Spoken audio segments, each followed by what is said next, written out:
Thank you. Thank you. To my mother, Mary, my brother, John, to Laurie, thank you for always being there for me and never letting me forget where I came from. I love you.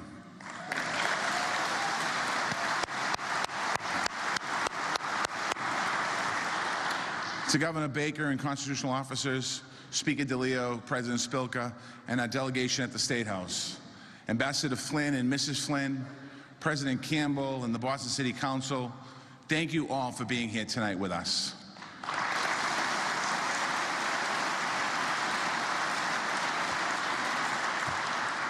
To the veterans and Gold Star families with us tonight, or watching at home, thank you for your service and thank you for your sacrifice.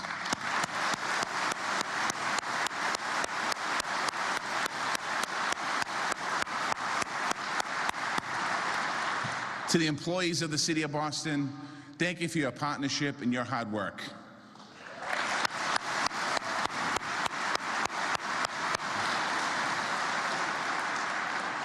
To a team who inspired us last year and brought home a championship, congratulations to the Massachusetts State Basketball Champions, Tech Boston Academy.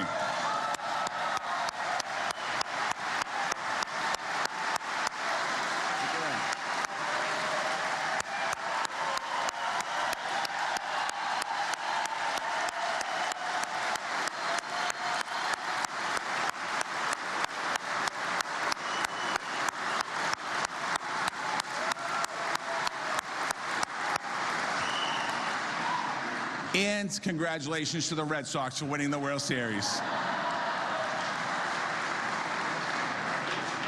To the people of Boston, thank you for the privilege of serving you these past 5 years.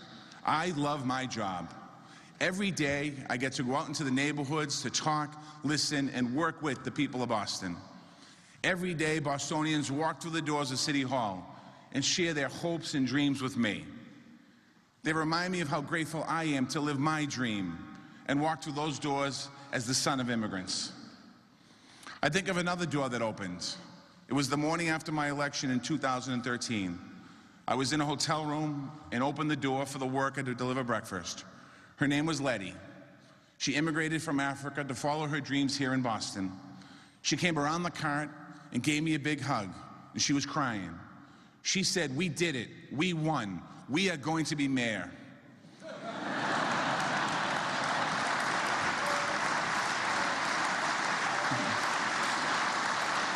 Letty's here somewhere. Thank you, Letty.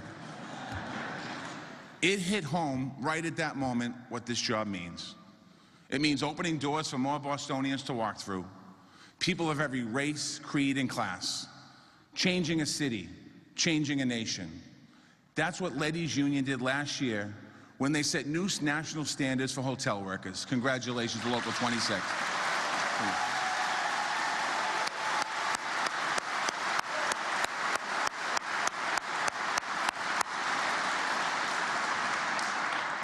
One year ago, I pledged my second term to strengthening and expanding Boston's middle class.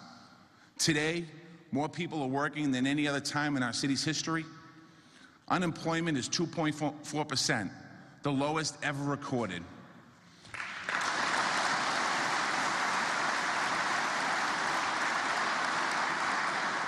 We are ranked number 2 in the nation for moving people up and into the middle class. And we've been named the best city in the entire world to find a job.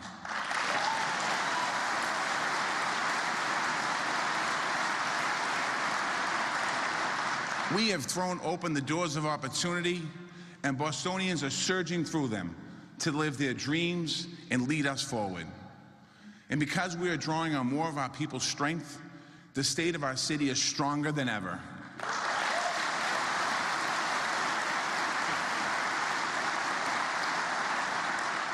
Our city's success is our motivation to aim higher, work harder, and make sure every single person in our city gets a full, fair shot at these opportunities that we are creating.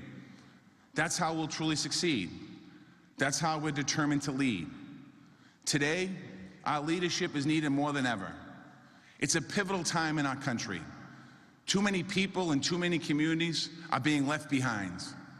Yet instead of being called to unify, we're driven further apart. Instead of solutions, we're offered scapegoats.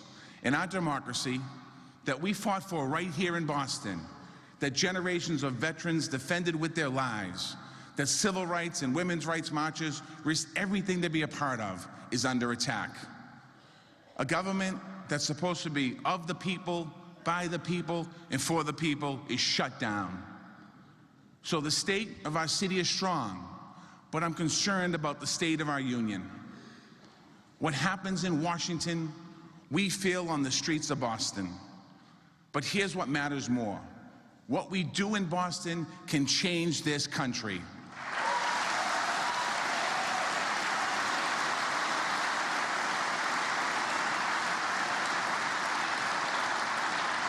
We've done it before and we'll do it again. Because in this time of uncertainty and division, Boston offers a way forward. We are welcoming more voices and expanding our democracy. We're committed to leaving no one behind. And we're not just surviving, we're thriving. There's no federal policy on housing, none. But Boston's moving forward. We've created more affordable homes than any time on record.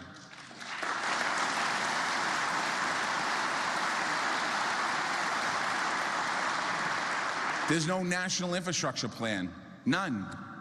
But in Boston, we're rebuilding roads and bridges, making our streets work for bikes and buses, and opening parks and libraries all across our city. Smart fiscal management has unlocked historic investments while keeping homeowners' taxes among the lowest in the state.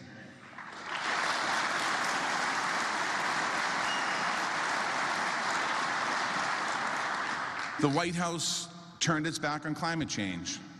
But in Boston, we believe in science.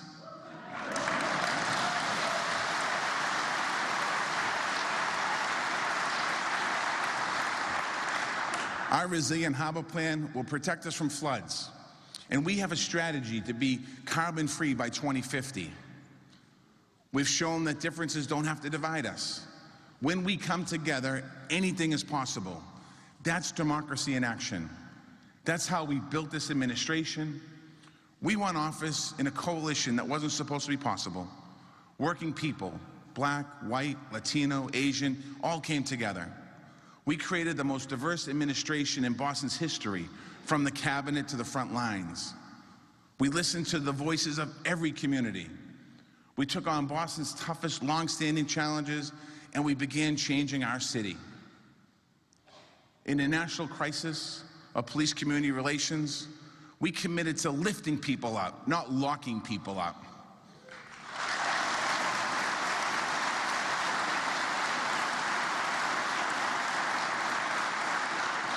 Five years later, our police officers have taken over 4,100 guns off the streets.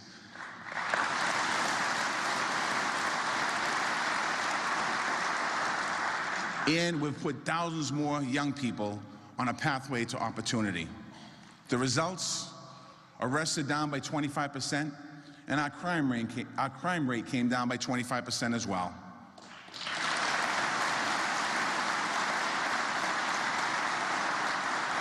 But I know for some, the pain remains real. Even one life lost is too many.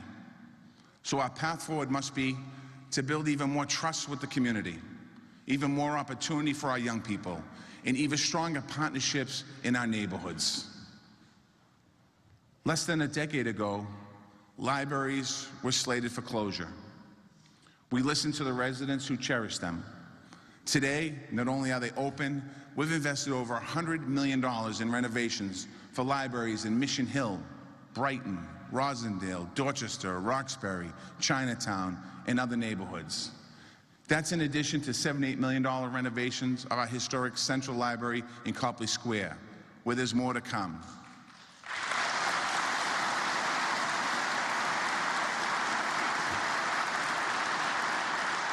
Five years ago, many artists didn't feel seen or heard by City Hall. We changed that with an Arts and Culture Cabinet, an Artist in Residence program for city departments, and Boston's first commitment to include art in every public building project.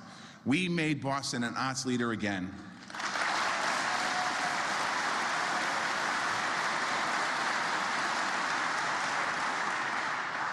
For many years, the conditions of our parks was a cause for concern. Now we're investing $28 million in Boston Common, another $28 million in Franklin Park, and we've added so much open space in our neighborhoods that last year we became the only city on the East Coast where every single resident lives within a 10-minute walk to a park.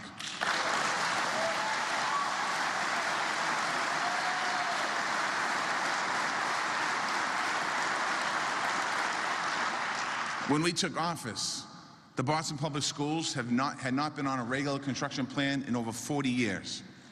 2/3 of our schools were built before World War II. Many lack basic amenities like gyms and cafeterias that students in the suburbs enjoy. That's an injustice. So we listened to parents and teachers and students tell us what they envision. And we more than doubled our building budget. Already we've spent over $300 million on brand new schools, major renovations and modern furniture. Another $800 million is on the way to give the children of Boston the great schools that they deserve.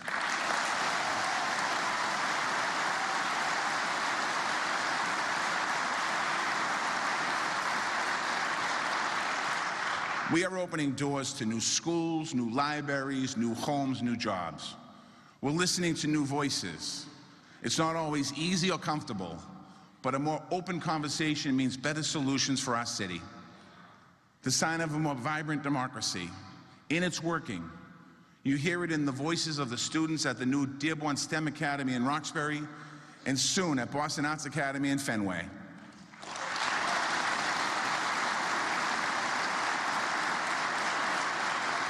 You see it in the public art at the new Jamaica Plain Library, and you feel it in the new redesigned Central Square in East Boston. But let's never lose sight of how far we've come, how far-reaching our leadership has been, and how deep our obligation is now to stand together and keep leading. We put social justice at the heart of our vision, because a more equal conversation means a more resilient city. So we'll keep leading the fight to defend immigrants. We'll continue our groundbreaking work to achieve gender equality, and we'll never stop protecting the rights and embracing the identities of our LGBTQ community.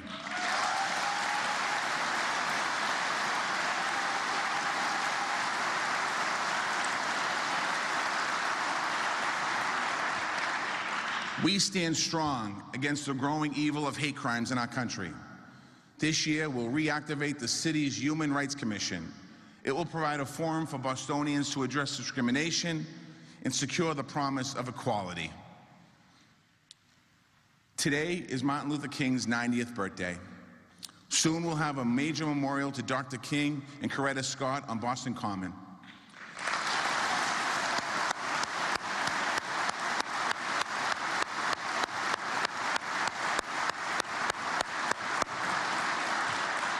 It will be a tribute to their time in our city, where they met, where they fell in love, and formed their vision. It's one part of a larger cultural shift that started with our dialogues on race. To make sure that our city workforce reflects our city's people, we created an Office of Diversity. We're diversifying our EMS team. We've revived the Boston Police Cadet Program. And now we're proposing a first-ever fire cadet program.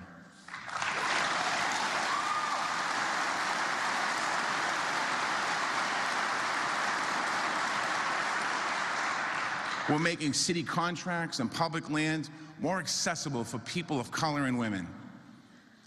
And in the coming weeks, I will sign an executive order to require all city employees to be trained on how to recognize and correct disparities in city services.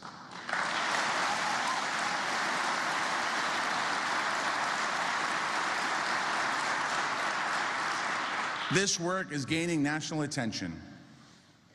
I'm proud that we've been named a finalist for the 2020 NAACP convention.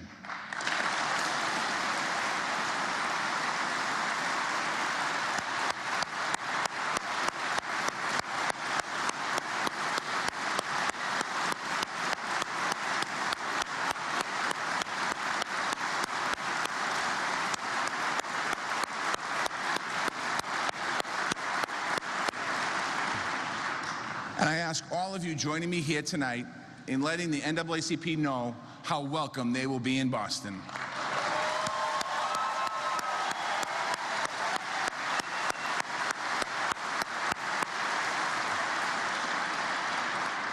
We are changing Boston's culture for the better. Our city council is the most diverse it's ever been in background and experience. Council members are attorneys and teachers and housing advocates, small business owners and veterans. Our partnership is getting results, from adopting the Community Preservation Act, to regulating short-term rentals, to making historic investments in our schools. Our State House delegation reflects our city's diversity, our strength, and our values as they lead the fight for education funding, public transit, and the environment. We can clap for them.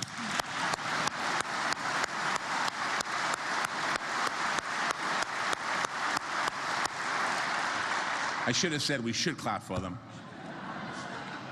Our talented public safety leaders are national voices of progress. We have an African-American sheriff, Steve Tompkins.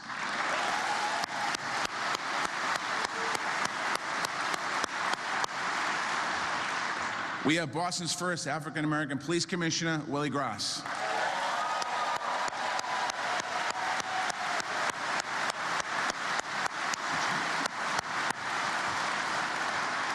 And now the state's first woman of color district attorney, Rachel Rawlings.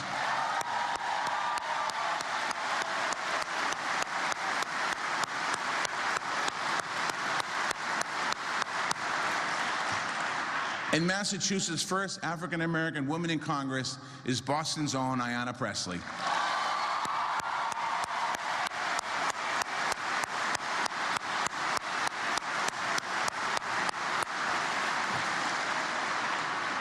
My goal for the work ahead is to make sure social progress and middle-class opportunities grow together. We set a precedent with Amazon's new building on the South Boston waterfront.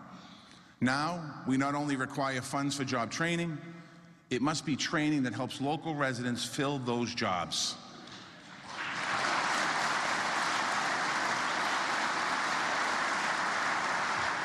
It's part of our mission to get 20,000 Bostonians into better paying jobs by the year 2022.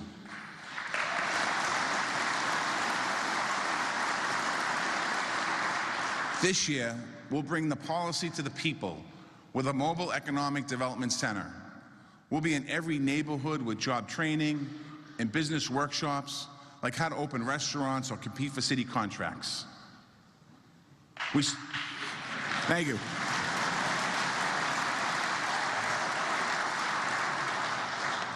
We support small businesses because they lift up our neighborhoods. Recently, thank you, Gov. Recently, we helped the Fernandez family make over an entire block in Jamaica Plain for their second supermarket. And Bill Banfield will soon open a live jazz restaurant in the city's own Bowling building in Dudley Square. They're here with us tonight, and I'd like to thank them for their partnership.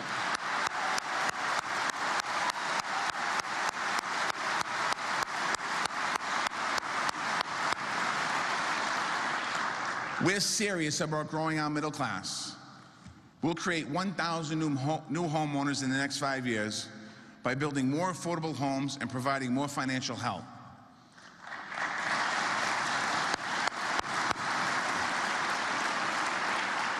I've seen this work change lives. Last summer, I had the chance to visit with Patricia Brown in the brand new home she bought in Mattapan with the help of our Boston Home Center. I want to thank Patricia for welcoming me in her home.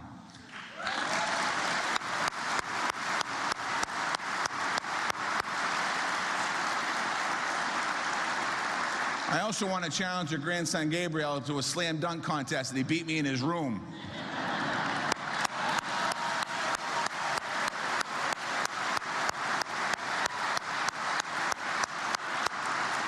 You look good tonight. I like the tie.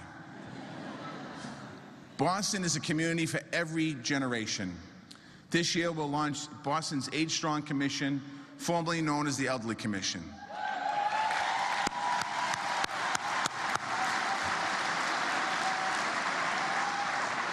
This revamped office will serve our seniors' needs and draw on their tremendous strengths. I want to thank the members of our first Senior Civic Academy and the volunteers in our City Hall Greeters program who are here with us tonight.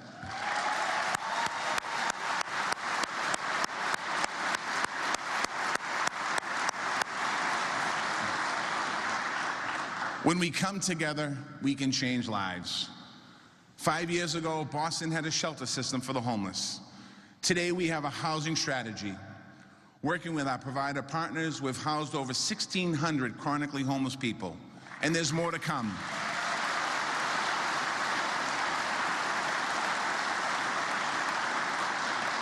A year ago, we launched the Boston's Way Home Fund. The plan was to raise $10 million over 4 years for supportive housing. After just 1 year, we've already raised over $5 million.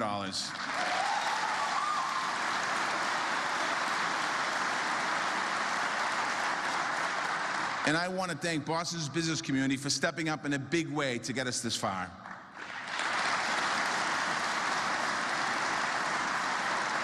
And I invite everyone to please donate at bostonswayhomefund.org and help end homelessness in our time.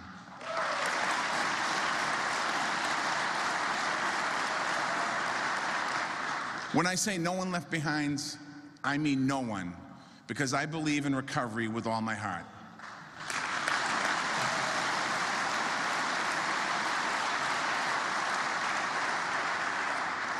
We put in place outreach teams to bring hope and help to thousands suffering from addiction.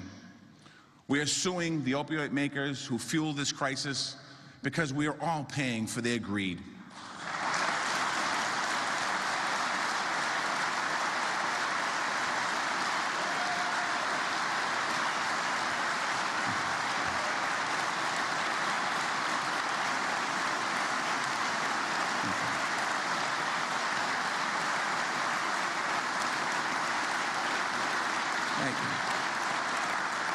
Our EMTs, police, and firefighters work every day and night responding to overdoses and saving lives. We launched a mobile shops team to take needles off our streets. Those financial costs are steep. The human costs are steeper. Let me tell you what I think about when I see a needle.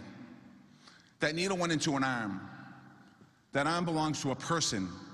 That person is suffering from addiction, and it tore a whole family apart. That family needs our compassion, and that person needs our help and treatment.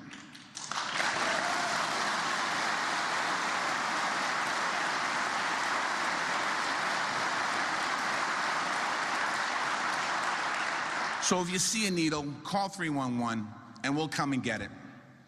But if you want to see needles stop, then understand what it takes. It takes resources, it takes commitment, it takes a community.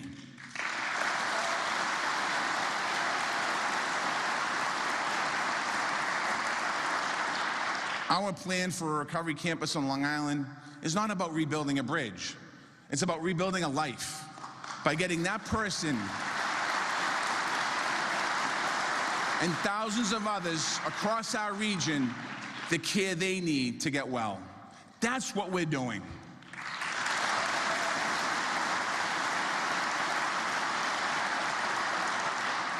In Boston, we don't lead by ourselves.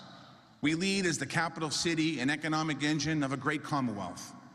This year, we're proposing legislation to address the major challenges facing our city and state. It's an ambitious agenda and a necessary agenda to create affordable housing and keep tenants in their home, to reduce violence and expand the middle class and protect our environment, to invest in education for all of our students. We're building a coalition of residents and activists and legislators, and I invite everyone to make your voices heard. I also look forward to a new chapter in Washington. Our delegation brings Boston and Massachusetts leadership to the nation in ways we haven't seen in years, heading key committees, representing new voices, and leading the fight for change. Recently, we heard threats from Washington to use the 2020 census as another weapon to weaken our democracy. Our representation and our federal funding are at stake. So we have appointed a census liaison to make sure that every resident of Boston is counted, because every resident of Boston counts.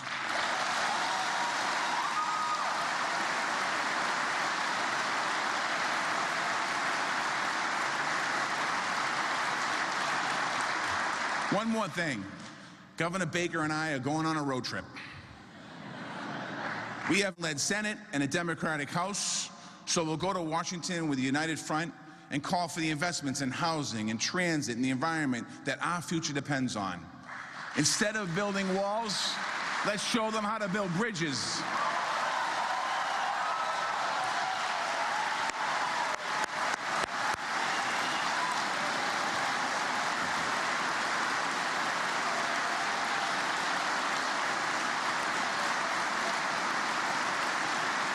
Thank you.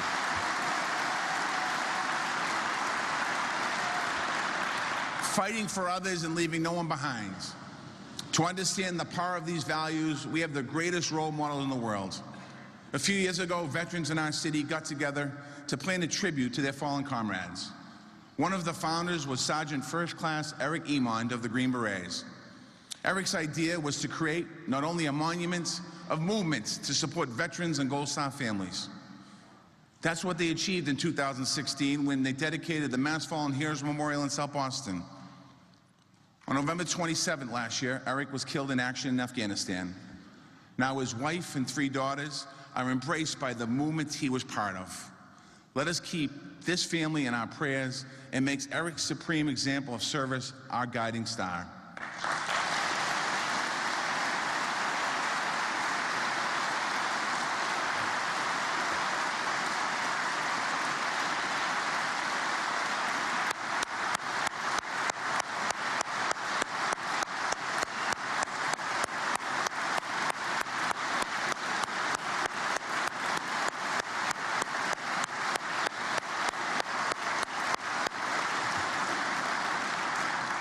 Five years together, we've made Boston a more compassionate, a more dynamic, a more democratic city. We've listened, we've learned, and we're leading. I'm proud of what we've achieved. We should all be proud, and we should be ready to do more. Our city needs us, our country needs us, and we're just getting started. As we begin our 6th year together, I want you to know my door remains open to every voice, every idea, every dream, always. I invite you in to help make Boston stronger. And to our national leaders, I say, if you want to learn how to bring people together, not push them apart, look to Boston. If you want to grow good jobs and rebuild the middle class, look to Boston. If you want to see how social justice strengthens all of us, look to Boston. If you want to cut crime, protect the environment, lift Americans up, leave no one behind, build a more perfect union, then look to the city of hopes and hearts. Look to the city of courage and champions. At a time when cities must lead, look to Boston, the leader of cities. Thank you, God bless you, and God bless the city of Boston.